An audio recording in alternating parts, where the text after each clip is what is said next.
What is a sacral dimple and will it affect my child?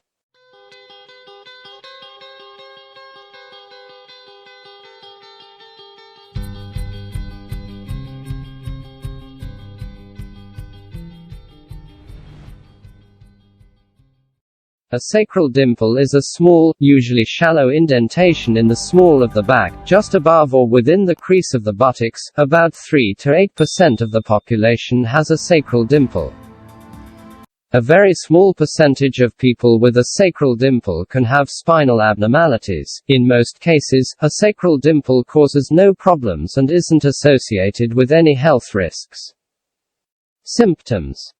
The only symptom of a sacral dimple is a generally shallow depression near the end of the tailbone and the top of the buttocks. Most sacral dimples are harmless and don't need any medical intervention. Sacral dimple versus Pylonidal cyst. Sacral dimples can be confused with pylonidal cysts because they generally occur in the same area of the body, near the tailbone and just above the buttocks.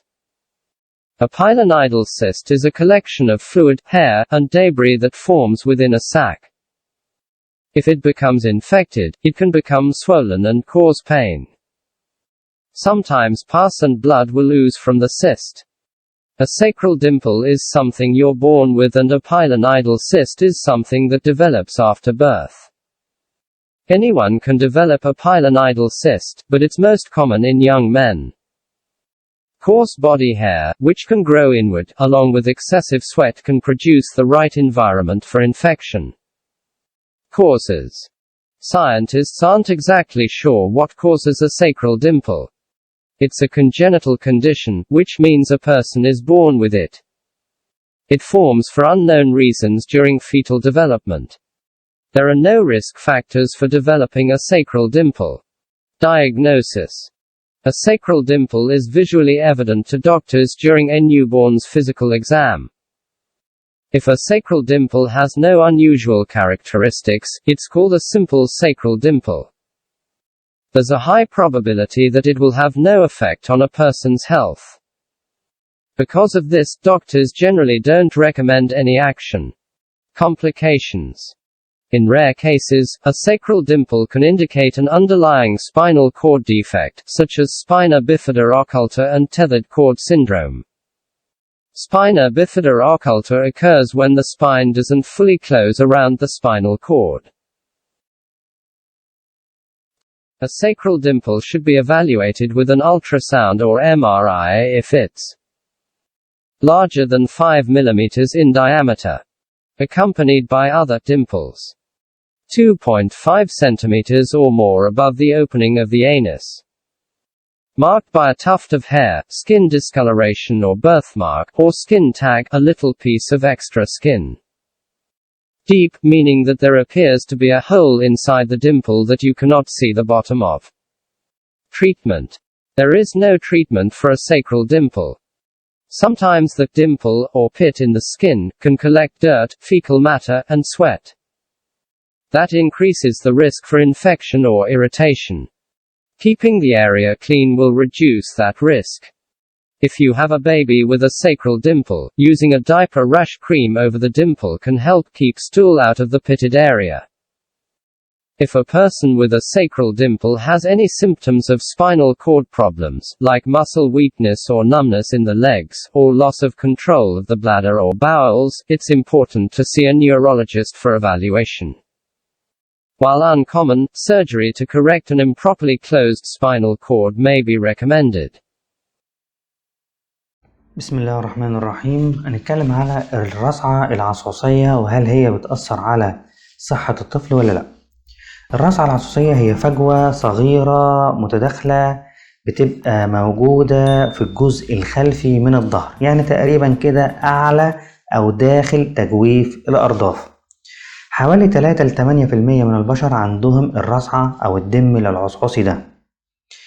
الناس دي نسبة ضئيلة منها بيبقى عندهم بعض التشوهات في العمود الفقري، لكن معظم الحالات اللي عندهم الرصعة العصوصية أو الدمل العجزي ده بيبقى ما عندهمش مشاكل، وده بيبقى عيب خلقي بس ظاهري وخلاص. الأعراض بتاعة الغمازة العجزية أو الرصعة العصوصية دي تبقى العرض الوحيد هو انخفاض سطحي بشكل عام بالقرب من نهاية العمود الفقري، يعني تقريبا أعلى منطقة الأرداف. للأسف الرصعة العصوصية دي بتتشابه مع حاجة اسمها الكيس الشعري. إيه هو الكيس الشعري ده؟ ده كيس بيتجمع فيه مجموعة من السوائل والشعر والجلد الميت. الكيس الشعري ده مكانه برضه بيبقى في نفس المكان الغمازة العجزية دي، عشان كده بيحصل تشابه بينهم. للأسف الكيس الشعري ده ممكن يصاب بالعدوى ويتورم ويسبب التهابات ويسبب الآلام والحكة. ده لأن العرق لما بينزل فيه مع وجود الشعر مع وجود الجلد الميت ممكن يسبب حدوث العدوى. إيه الفرق بين الرصعة العصوصية والكيس الشعري؟ الرصعة العصوصية دي موجودة منذ الولادة، يعني الطفل بيبقى مولود بيها، يعني واحنا بنفحص الطفل بعد الولادة بنلاقيها موجودة مباشرة. أما الكيس الشعري بيظهر في مراحل أخرى من العمر، يعني ممكن أكتر عمر بيظهر فيه الكيس الشعري ده بيظهر في فترة الشباب. ده لأن الشعر الخشن بتاع الشباب مع وجود العرق هيسبب ظهور الكيس الشعري، وبالتالي ممكن بعد كده حدوث العدوى والالتهابات. ايه سبب الغمازة العجزية؟ العلماء مش متأكدين من السبب بالظبط، لكن الأكيد إن هو عيب خلقي الطفل مولود بيه، بتتكون أثناء تكوين الجنين ولا توجد أي عوامل مسببة ليها. طب هل للغمازة العجزية دي مضاعفات؟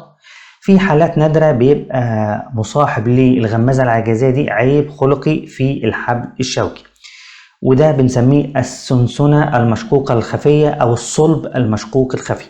إيه هو الصلب المشقوق الخفي ده؟ ده عيب خلقي في العمود الفقري العظمي، بيحدث لما ما يحصلش انغلاق كامل أو العمود الفقري أو الفقرات ما تقفلش بشكل كامل من الخلف.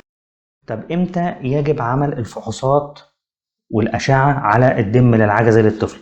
لو لقينا حاجة من الحاجات اللي موجودة دي يبقى لازم الطفل نعمل له سونار أو الأشعة الموجات فوق صوتية أو رنين مغناطيسي على منطقة العمود الفقري والنخاع الشوكي. أول حاجة لو لقينا قطر الغمازة العجزية دي أكتر من نص سنتي لازم نعمل الأشعات. لو لقينا المسافة بين فتحة الشرج والغمازة العجزية حوالي 2 سنتي ونص في الطول أو أكتر لازم نعمل أشعة. 3 لو لقينا خصل شعر موجودة في المنطقة دي أو تغيير في لون الجلد أو وجود وحمة أو وجود زوائد جلدية أخرى لازم نعمل السونار. رابع حاجة لو لقينا الدم للعجز ده عميق جدا بحيث ان احنا مش قادرين نشوف القاع بتاعه يبقى لازم نعمل الاشعاعات.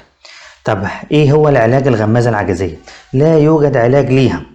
اهم حاجة فيها ان المنطقة دي زي ما قلنا بتجمع العرق، ممكن تجمع البراز، ممكن تجمع شعر او وسخات، فلازم الام تنظفها اول باول، لانها ما نظفتهاش اول باول هيحصل التهابات.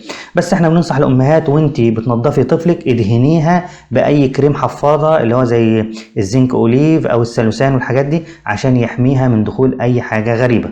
في حالة وجود أعراض عصبية زي ضعف العضلات أو تنميل في الساق أو فقدان السيطرة على التحكم في البول أو البراز عند الأطفال كبار شوية، هنا لازم استشارة طبيب الأعصاب.